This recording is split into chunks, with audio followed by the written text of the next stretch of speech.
Okay, looks like we are recording. We are in the video Poise and Performance group, a free group for folks that might have a desire to learn a little bit more about their online presence. And we're just going to welcome Joshua in here too in just a second. We are recording, and welcome, Joshua. How are you? Hope your audio might be muted when he pops on, so he's gone already. Maybe he'll come back. And so today I'm really excited to have a really talented lady. She's got a broad background in broadcasting, and locally here is where I met her in Salisbury, Maryland, when she was working at WMDT, downtown Salisbury. So I'd like to welcome Lanita Wesson, who is going to be chatting with us today and giving us some on-camera tips. And Lanita, welcome, and I'll let you give a little more background as to what your work history has been. Hi, Pam. Thank you. As you said, I have been a broadcast journalist. I've been a broadcast journalist for 20 plus years, which makes me almost too old at this point in my career to be a broadcast journalist. I'm not actually on air at this time. I'm doing some writing, some social media coordination stuff, some copy editing, the things that we do in that industry, in the communications industry. But one of the things that I found over the years is that being on camera can either be an exciting thing for some people or a very daunting thing for some people, just depending on where you fall on that spectrum. And one of the things we wanted to talk about was being your best self on camera. And I have been out in the field as a journalist carrying a camera, a microphone, a stand, and this was when they were still made of what felt like steel, and I'm sweating in the Florida heat and humidity, and then I'm having to go on camera and film my own stand-up. So if you can imagine, I have experienced some not so great on-camera days and also some pretty good ones, depending on who's telling. And so in studio, oftentimes you see their bright lights and the red light comes on in the camera and there are cue cards and there is a script in the camera. Well, we don't get the benefit of that in these Zoom meetings, as we find ourselves having to reinvent our businesses, our business models, as we are recording things, as we are talking to people about our business. And so that's one of the things when you and I were talking that we wanted to talk about. How can people be aware of being their best selves on camera, but still feeling calm and natural and being in their own environment? And so I do have a few tips that I want to share. Now, we will have an actual attachment that people can look at with this information on it in the Zoom in the group once it's actually posted. But the first thing I wanted to say is be yourself. Don't reinvent your personality.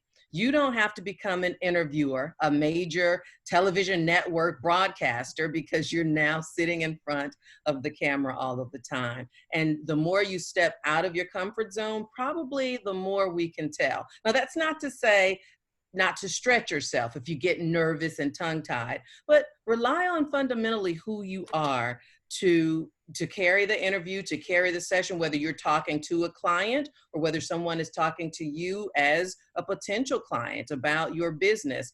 Also, talk to a person. I don't know how many of you go on YouTube videos or these podcasts, which are very popular now, and you'll hear a lot of people starting with, "Hey guys, thanks for joining me." Well, how many of us don't want to feel like someone is talking to us? And so I would say to be mindful that even though you can't see the person, it really is a person, and maybe you can see the person, but don't go with the "hey guys" or the group mentality.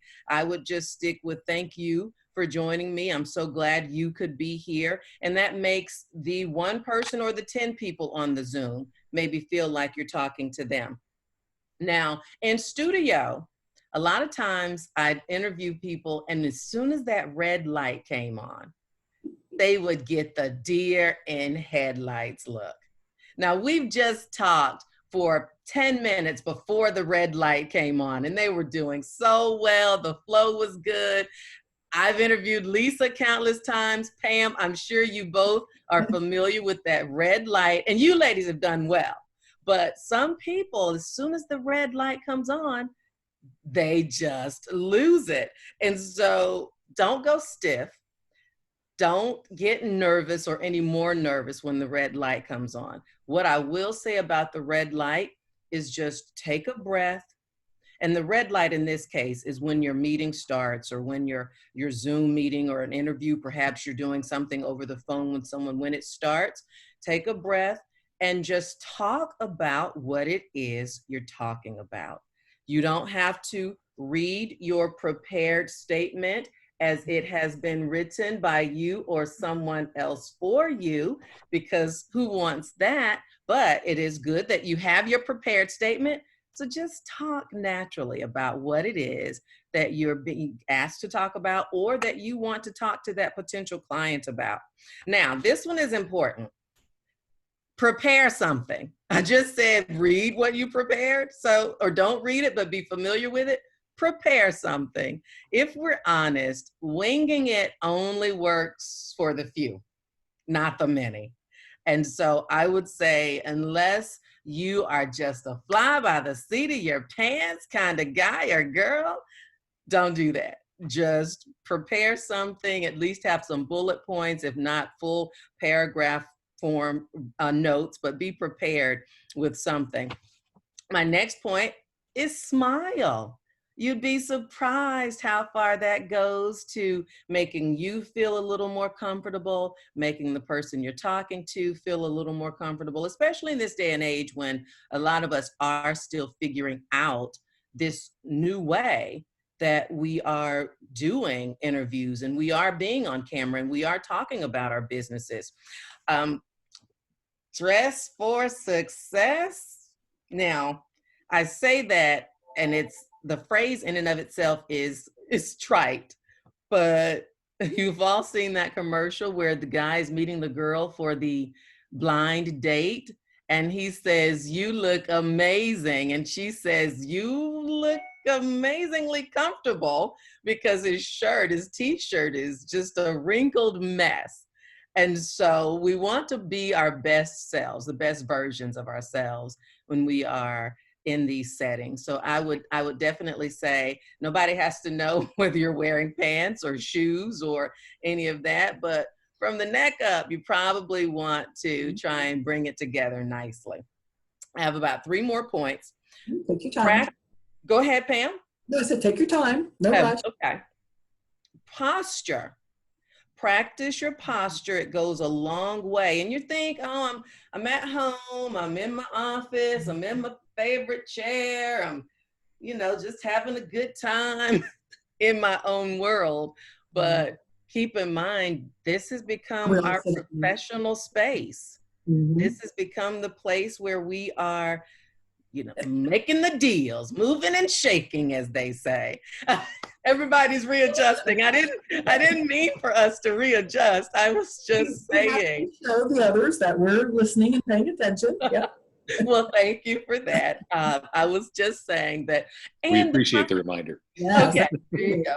And the diaphragm, a lot of times when you're talking, if you're slumped over, sometimes your words will start getting choked. You'll have to clear your throat and cough.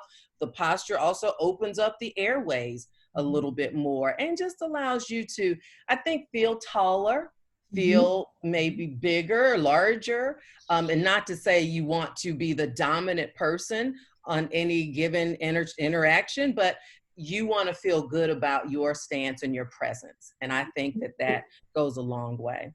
It shows confidence, even if we're not feeling confident, not only to ourselves, but the people watching us on camera. I'm like, wow, they must know what they're talking about because they're sitting up prim and proper. So, and ready to go. Exactly. This one, watch the uhs and the ums and the and we do it because it's space filler. Yes. And as a space filler, You're thinking about what you want to say, but what happens if you just take that half a second or that second to think about the words you're wanting to say?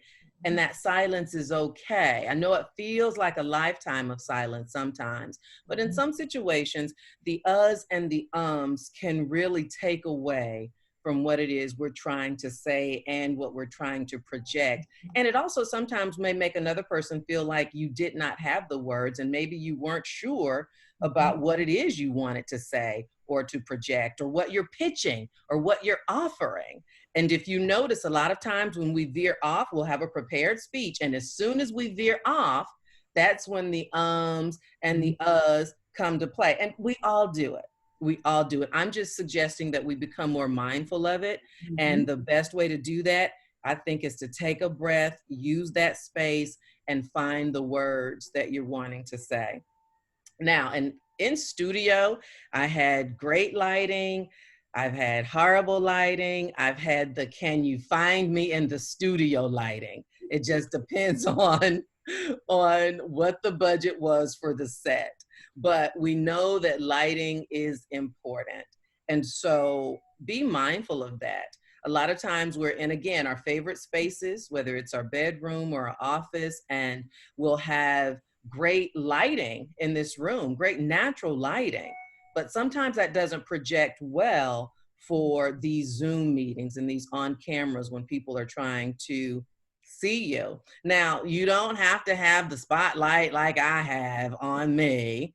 I'm not saying that. I did want to brighten myself up and be my best self for this moment, but just be mindful that sometimes you can look like you're in a witness protection program if the light behind you is so bright and we can't see anything but a shadow of you.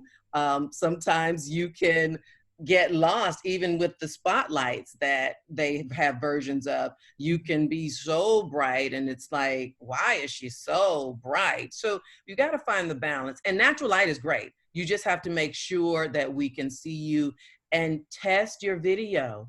Zoom, GoToMeeting, these web platforms, they allow for you to see yourself before you actually go into the meeting. Don't take that resource for granted. Use it, and be mindful that, again, all of this counts when you're trying to redefine yourself, you're trying to reestablish, you're trying to figure out new ways to do your business model, you're trying to find out new ways to be engaged. Even in our social circles, we're doing this now as ways to catch up with friends. And so just be mindful that all of this counts to you being your best self on camera. It's pretty basic stuff, but I feel like for starters and for folks who may be less familiar than everyone who's on the Zoom now, that it could be helpful. So that's what I wanted to share. I'll take any questions if there are any, or comments. Perhaps you want to expound. I think for me, excellent points, because I had met, and I had that tendency. I have, we all do it. And I try not to. And I also find that I blink a lot. So I don't know if it's, dry eye or something, but I did something on my business page just a few days ago. And it was just a handheld phone moment for a quick little, wasn't live, I just recorded it. And my eyes were just a blinking. So I don't quite know why I have that. But certainly talking about trying to avoid digging yourself into a hole. And I had relayed a story, I don't know if it was the first video week or not, about, it was the radio experience, how we were getting ready to transition over the old station from one format to another. And they had the salesman come in, and he talked about, trying to avoid digging yourself in a hole. Mm-hmm. And after that, for them moving forward for the years that I was on, I wrote everything down. I wrote the title, the name, any little spontaneous, which really is not spontaneous when you're writing it down, and any little note I wanted to make to comment on it, it got written down, because you can easily dig yourself in a hole. So I think they're One great. other point, Pam, Yeah. is I don't know how many people have done Toastmasters before, but Okay. one of the things that Toastmasters offers is tabletop exercises, and they'll have topics in the bag or in the bowl, and you pick out one. Mhm. And it could be the dog and the cat went for a walk, or the rainbow in the sky was bright and colorful. And you literally talk about that for however long, a minute Mhm. or 2 minutes. And so it allows you to be able to come up with your words. It allows you to be able to talk randomly. It allows you to be able to practice the idea of using the words and thinking about what you want to say. And they also have moments where they count the ums and the uhs to make you aware of it as well, because Mhm. it I I've seen people get up to a lot of them. So not to say go join a Toastmasters, but even just randomly thinking to ourselves, can I talk about this thing for a minute or for 30 seconds without having to, and it may mean you slow down the process of your thinking to think of the next thing you want to say, because we do get a tendency when we're nervous, we speed up and we Mhm. try to get it over with. And we think that if we get everything out in this one big breath, then I can breathe and I can relax. So that was Find just you don't another. have time to kill, right? You're like, okay, you've gone through everything and keep going, keep going. You still got 30 seconds, Exactly. you know?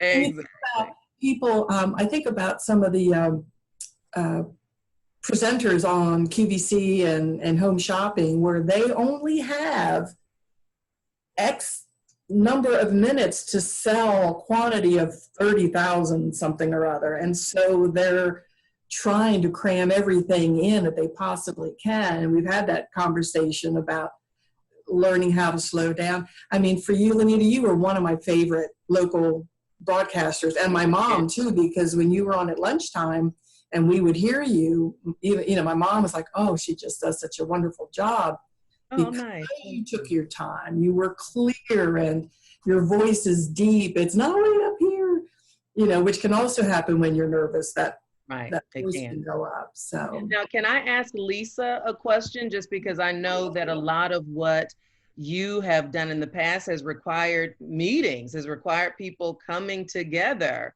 for whether it's for one of your lunch meetings or one of the forums. Have you guys been having to do more Zoom? And if so, how has that been for you? unmute yourself, Lisa. There you Sorry, I thought I had unmuted myself. Yes, we've been doing Zoom meetings, and I was thinking I got on here really quick at the last minute, and the whole time you're talking about the lighting, I'm like, all this light is behind me, and you can't even see my face, I'm sure. I need to transition this whole desk this way, but yeah, so we've been doing a lot of our classes via Zoom. Of course, I only usually have to speak in the beginning, and then I turn it over to the instructor, so I don't have a lot of time. But yeah, it's hard getting used to seeing yourself, you know, on camera. And I'm looking a little rough today because I've been out in the wind, but um, it's you know, it's different. For me, I can get up and talk to anybody or in front of people, but when you put that camera in front of me, I am like a deer in the headlights. It's just like something changes, and I think, oh gosh, do I have, you know, what do I look like? I don't know if that's what I'm Right. subconsciously thinking, or I just see that light, like you said, on the camera, and I go blank and like, oh gosh, I forgot what I was saying. You know, I hate that feeling. So I think practicing, like you said, is a very good point. So maybe I'll have to try that Toastmaster because I feel like, I mean, I'm okay with doing it on Zoom and like this, but when like I had an interview with WBOC not long ago. And I wasn't even thinking. They called me at the last minute. I wasn't thinking about the lighting. I had these curtains closed, but on TV, it looked, I don't know if anybody saw it. It looked terrible. It was terrible. I looked like I was in a dark cave, and it was like this, the lighting was horrible. So now I know. And then I tried to do like an interview with Channel 47 not long ago, And I had to do it like 5 times to get out. And I knew what I was supposed to say, but I was just doing the deer in the headlight thing. So it's, you know, like I said, talking to people like this or in a big room full of people, I don't have a problem with it. But when you put that camera, it changes everything. Good. So I definitely need to practice. So this is very helpful. Thank you for the information. And it's wonderful to see you. You too. And you reminded me when you just said you had to do it 5 times. Sometimes as an anchor and a reporter, you don't get the luxury and you just push through. So I'm not saying that what you flubbed or what you felt you wanted to redo didn't need to be redone, but a good reminder is that it's okay if you misspeak a word or if you just in that same sentence correct what you really wanted to say. It's natural. We do that in conversation all the time. And so I'm mindful of that when I am on camera and I'm looking and it's like, what's that word? And you've seen anchors and people you watch on TV, your favorite evening anchor even. David Muir doesn't do it very often, but he has done it before where it just doesn't quite come out right. And it's okay to, in that moment, correct it or to just forge ahead because he doesn't have the luxury, but just be mindful that it is okay. And then some things can be edited, some things not as easily.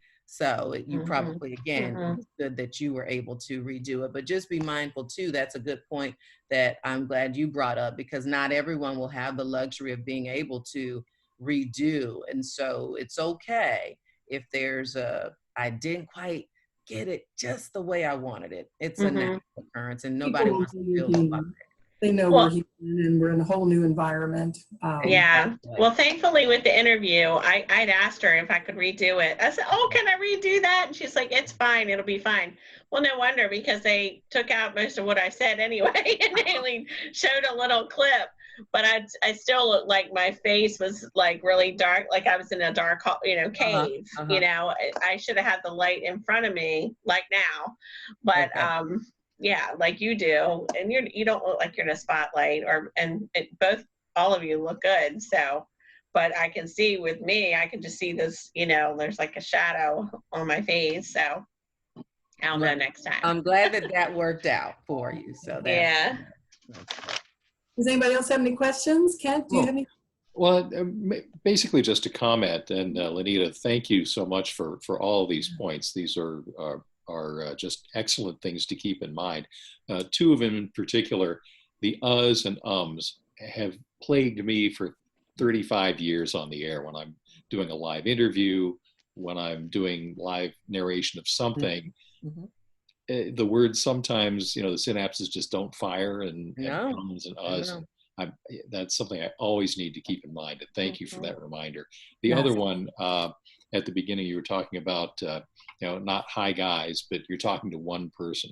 And there was a broadcaster back in the Stone Age of broadcasting named Arthur Godfrey, who nobody knew exactly what his particular talent was, but he was just great on the air, radio and TV. And this is like in the 40s and 50s. And that was his philosophy, that you don't start a broadcast. And I've heard so many really good people do it. Start a broadcast with, hi, everybody, or good evening, everybody. Don't do that. You're talking to one person. You're talking to the one person on the other end of the mic. And that's a great thing to keep in mind. Thank you. Yes, thank you. Because I do that all the time. I say, hello, everyone, or and then start saying what I have to say. So I'm saying, I didn't know that. So thank you. And we're all ready for our YouTube channel. Yeah. It certainly helps. And there's sometimes some hard habits to break because I'm in the same thing. Even when I'm writing in a like a Facebook group, I address them as a group, and I need to think about that again. So. Well, thank you so very, very much. I'm so delighted this is a way for all of us to connect, and such great, just good advice for, as Lanita said, for people, and what I was looking for people who've had to pivot, who, have not been in front of the camera, but now suddenly they have to promote their whatever, makeup line or, product that they have or classes that they have. And you have to get comfortable with it. Maybe not have to, but it certainly helps to be more comfortable and more mindful. I love that word. So I thank you all for participating. It has been recorded, so I'll get this up as soon as possible. And not sure about July and August. I may go to just one a month just because of the busy summer months, but be on the lookout for more speakers. And if you have anybody in mind that you think would like to participate, that are particularly really good in their field of expertise, please, let me know. Great, thank you. Thanks, Pam. Great. Looking forward to seeing everybody.